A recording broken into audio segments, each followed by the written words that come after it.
It has been a while since we have hunted some nickels, but we're going to get back into the hunt with box number 15. As you remember, on box 14, we found our first ever V nickel. That was a pretty big thrill, so hopefully this box can even come close to the thrill of that. But maybe we'll find some buffaloes, maybe we'll find some more nickels, who knows.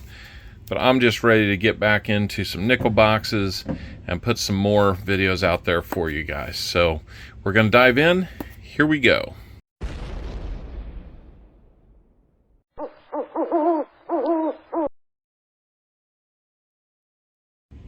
Alright, let's look at these enders and see if we see anything like a buffalo. Lots of mix of older and newer. We like to see that. And not seeing any buffaloes, so we're going to just dive right into this and wish us. We're in roll 5, and we're going to come up on our first find, and would you look at that? First find in the box is going to be a 1950. Well, it's already cool because it's a 1950. Can it be extra cool and be the one, the hardest one to find? Can it be that 1950D? It's not. Just a 1950 filly. We'll still take it. Man, it has been a while since we found a 1950 in any rolls. I'll have to check and see if we might need that in the book anyway. That'd be a cool ad. I was really hopeful. Oh well, next time. Same roll, and we are going to have a 1954, and it's in good looking shape. It's a Denver. Little stuff around the edge. We'll see if it is a keeper for the book. Let's move on. Roll number 9, and we are going to be finding this 1948, looking right at us like that, and it's going to have a D mint mark, 48D. On to the next find. We're in roll number 11, and we're going to come up on this 51. Now, if it's a 51S, we have our second semi-key date found. Let's take a look. 51, and come into focus. I think that's an S, guys. Let's take a quick look at it on the scope. And it is 51S. How about that? Second semi-key date found. Awesome. After a little bit of a slow start, roll number 12 is our, third roll out of the last 4 with a find. And it's early in the roll. We might find more, but a 1941. And it is a filly. That will make only our second one in the 40s. We're doing great. 5 finds, 2 of them are semi-key.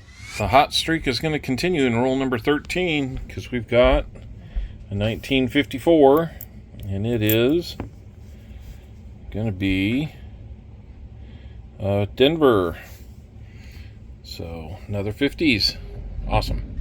We're back on it in roll 15.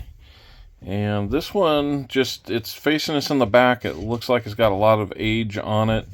Could be anything. Let's take a look. And that is a 1939. Now, we already saw that it was a filly, so it's not a D or an S mint mark, but still nice to find one from 1930s. Oldest one in the find or in the box so far. Nice. Roll number 16, and another one with its back facing, looks pretty worn. This one's got a D mint mark. Can we get lucky and find another 39 or 38 with a D mint mark? Wish us luck. Nope, it's not going to be that, but it is going to be 1957, and we'll take it. 57D.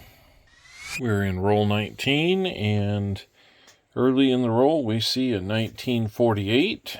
Let's see what we've got. 1948 filly. And that is going to be another 40s for us. Let's keep going. Same roll, and we're going to have a 1942.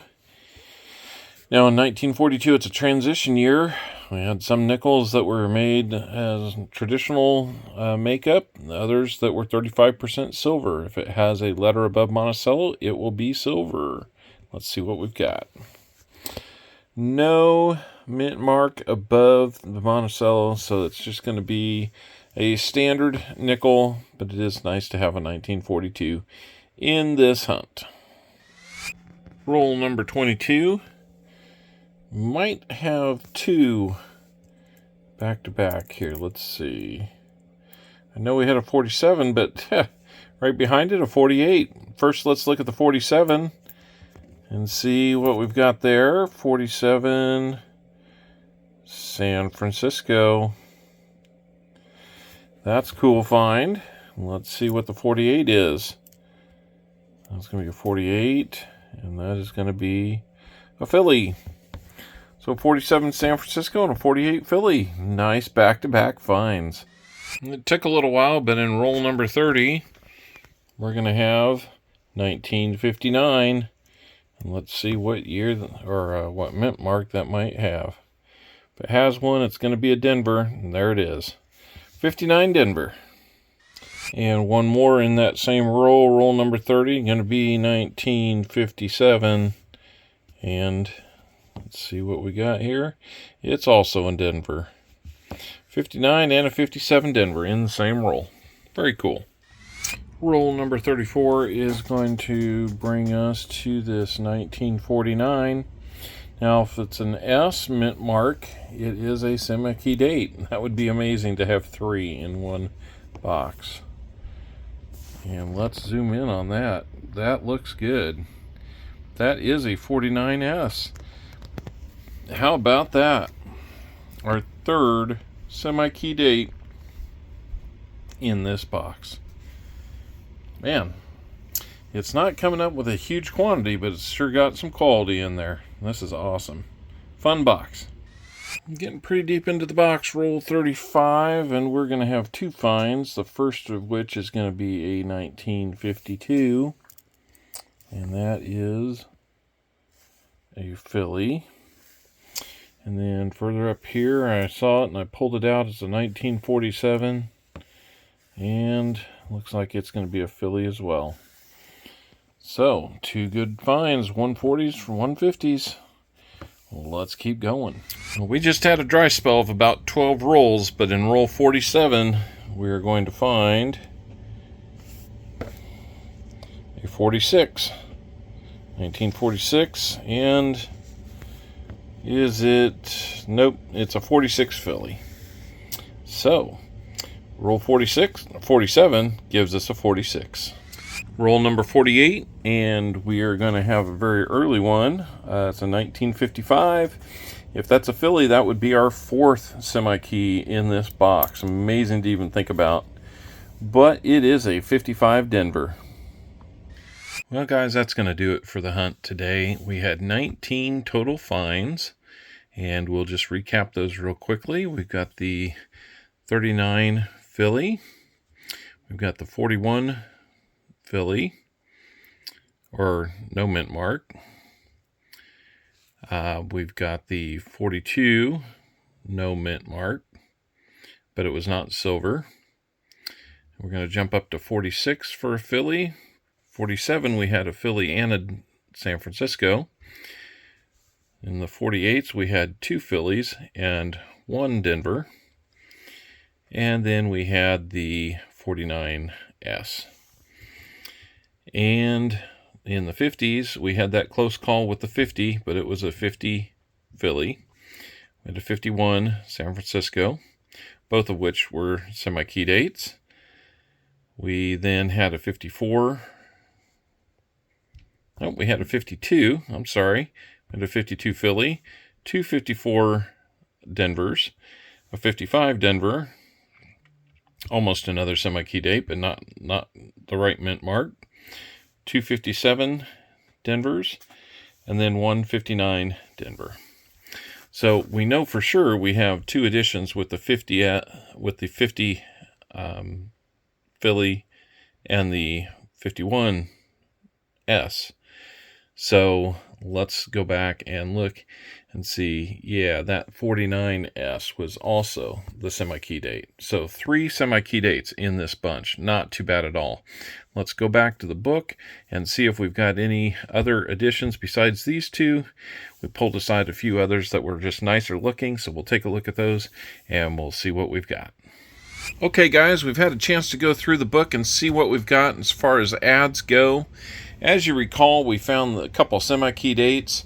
The first one being the 1950 with less than 10 million made. The second ad was going to be a 1951S with less than 8 million made. We did have a semi-key date that we found, but this one was still, we already had this one and it was still better than the one that we found, so we kept that one. And we did have one upgrade, the 1954D, looking really nice compared to the one that we had in there before, so we're real happy with that. So all in all, 2 ads, 1 upgrade, and overall we have reached 177 out of the 188 nickels in this Jefferson nickel series to have found. So as you can see, a bunch of these are the harder to find ones. That one, we should be able to find that one. Silver. So 4 of them are silver. One of them's a 1942D, not silver. And then, of course, our key dates, the harder to find 39 and 38, D and S. So we're doing great on this book so far after only 15 boxes. Hopefully we'll continue to get boxes, fill this up, and let's have some fun doing that. We'll see you again next time for episode number 16. And until then, just enjoy hunting and maybe put a book of your own together. We'll talk with you again soon.